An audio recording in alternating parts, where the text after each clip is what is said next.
पादप जगत में भी विभिन्न पदों पर कई प्रकार के सैनिक पाए जाते हैं। हमें पता लगाना चाहिए कि क्या पादप अपने जड़, तना, पत्तियां या पुष्प जैसे सैनिकों को हमारे विरुद्ध उपयोग करने का सोच रहे हैं। इन सभी के क्या कार्य हैं? आइए हम इनके बारे में जानें।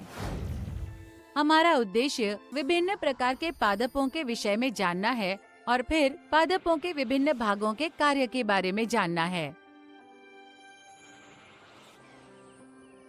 हम अपने चारों ओर कई प्रकार के पादप देखते हैं। हम कई विशाल वृक्ष, आरोही और छोटी झाड़ियों को देखते हैं।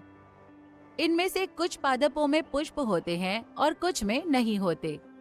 यदि हम गुड़हल जैसे एक सामान्य पादप को देखें, तो हम देखते हैं कि इसमें पुष्प, पत्ती, तने और जड़ आदि होते हैं। जड़ किसी पादप का एक अहरित भाग होता है और ये भूमिगत बढ़ता है। इसकी कई शाखाएं होती हैं जो मृदा में फैलती हैं और पादपों को स्थिरता और आधार पाने में मदद करती हैं। एक जड़ का सबसे अधिक महत्वपूर्ण कार्य होता है मृदा से जल एवं लवण को अवशोषित करना। ये अवशोषण की प्रक्रिया मूल रोम वाले क्षेत्र के माध्यम से होती है। तना पादप का एक अन्य महत्वपूर्ण भाग होता है। इसमें दो नलिकाएं होती हैं जो क्रमशः जल एवं भोजन का परिवहन करती हैं। वो नलिका जो पत्तियों तक जल पहुंचाती है जाइलम कहलाती है और अन्य नलिका जो तैयार किए गए भोजन को पादप के विभिन्न भागों तक पहुंचाती है फ्लोएम कहलाती है।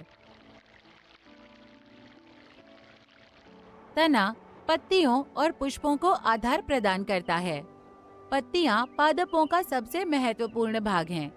ये हरे रंग के होते हैं और ये सूर्य के प्रकाश का अवशोषण करके प्रकाश संश्लेषण की प्रक्रिया द्वारा भोजन बनाते हैं। ये एकमात्र ऐसे सजीव हैं जो कार्बन डाइऑक्साइड को अवशोषित करके इसका उपयोग भोजन बनाने में करते हैं। हम पादपों पर कई चमकीले और रंगीन पुष्प भी खिले हुए देखते हैं।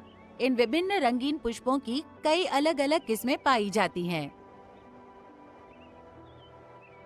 परागण के पश्चात पराग नलिका वर्तिका के माध्यम से जाकर अंडाशय तक पहुंचती है और उसके बाद निषेचन की प्रक्रिया शुरू हो जाती है। इससे बीज उत्पन्न होते हैं। अंडाशय फल बनाने के लिए भी रूपांतरित हो जाता है। आइए सारांश देखें।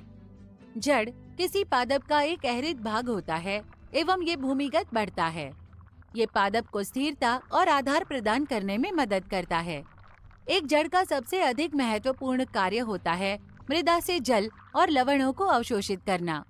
तना पादपों का एक और महत्वपूर्ण भाग है और इसमें दो नलिकाएं उपस्थित होती हैं जो क्रमशः जल और भोजन का परिवहन करती हैं। तना पत्तियों और पुष्पों को आधार प्रदान करता है। पत्तियां पादपों का सबसे महत्वपूर्ण भाग हैं। ये हरे रंग की होती हैं और सूर्य के प्रकाश का अवशोषण करके प्रकाश संश्लेषण की प्रक्रिया द्वारा अपना भोजन बनाती है। दुनिया में विभिन्न रंगों के पुष्पों की कई अलग अलग प्रजातियां पाई जाती हैं। परागण के बाद पराग नलिका वर्तिका के माध्यम से विकसित होती है और फिर निषेचन की प्रक्रिया होती है। इसके बाद बीजांड और अंडाशय विकसित होकर क्रमशः बीज और फल के रूप में रूपांतरित हो जाते हैं। तो ऐसा प्रतीत होता है कि पादपों के पास बहुत कुछ है,